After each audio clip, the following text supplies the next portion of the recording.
If you're still here, you already understand this isn't just another recap, this is about power, pressure, and the psychology of elite programs.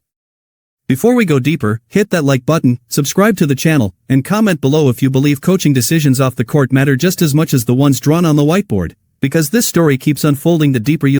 What made Kim Mulkey's silence so jarring wasn't just the missing name. It was the timing. LSU is at the stage of the season where nothing is accidental anymore. Early season experimentation is over. Non-conference grace is gone. This is where rotations tighten, roles harden, and coaches stop pretending things will sort themselves out. Every decision now is intentional, especially the quiet ones. LSU is at this. That's why this moment landed differently. Because that player didn't just appear once. The influence showed up in spacing. In defensive switches. In possessions where LSU hesitated instead of flowing. The kind of hesitation that doesn't show up in a stat sheet but absolutely shows up on film. Opposing assistants will circle those moments. They always do, because that player did. And Kim Mulkey knows that better than anyone. Mulkey has never been a coach who hides from confrontation. If something isn't working, she usually addresses it head-on. That's her reputation. That's her edge. Which is why the choice to say nothing felt so deliberate, almost like a pause before a bigger decision. Inside championship programs, pauses are dangerous. Because players fill the silence themselves. They talk in the locker room. They talk on the bus. They talk through body language. And when one player's impact is obvious but unacknowledged, it creates a tension that doesn't need words to grow. Teammates start wondering where the line is. How much freedom is too much? Whether impact matters more than fit, or fit matters more than impact. That's a fragile balance. LSU right now is balancing dominance with cohesion. They're talented enough to overpower teams. But the SEC doesn't let you live off talent alone. Every opponent brings a scouting report that attacks habits, tendencies, and emotional seams. And once those seams are visible, they get pulled on relentlessly. This is where the comparison to Dawn Staley becomes unavoidable. Staley addresses tension early.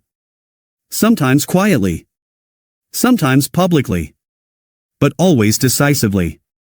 Her teams rarely linger in uncertainty because clarity is part of the culture. That's why when she shrugged off Vic Schaefer's frustration, it wasn't dismissal, it was confidence built on structure. Mulkey's approach is different. More combustible. More intense.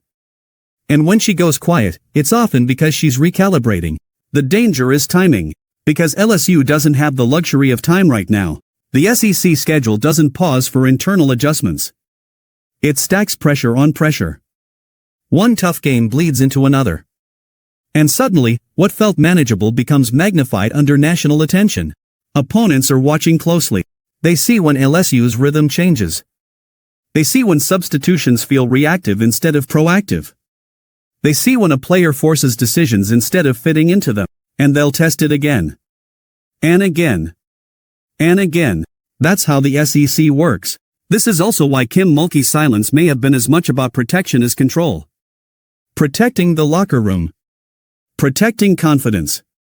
Protecting authority. Because once a narrative escapes publicly, you can't put it back. But silence has a cost too. It invites speculation. It invites interpretation. It invites pressure. And pressure in March doesn't ask permission.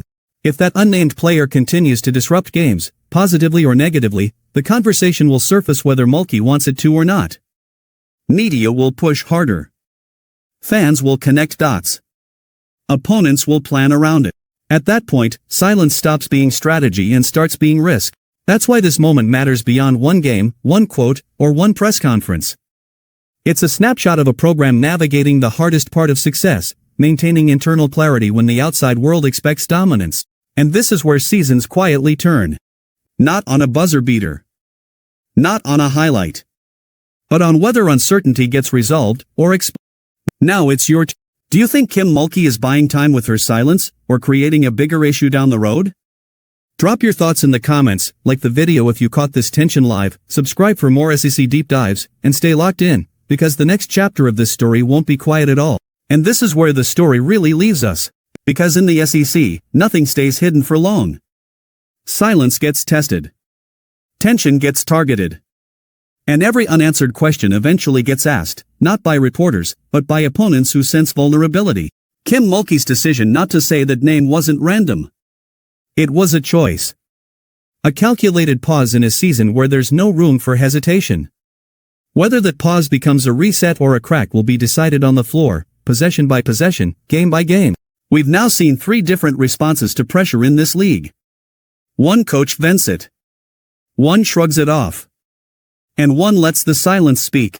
Only one of those approaches consistently survives March. Now I want to hear from you. Do you think Kim Mulkey's silence was smart leadership, or a risky gamble that could resurface at the worst possible time? Drop your take in the comments, smash the like button if you enjoyed this deep dive, and subscribe to the channel because the SEC isn't slowing down, the pressure is only rising, and we'll be here breaking down every moment that actually matters. Stay locked in. The next chapter is coming, and it won't be quiet.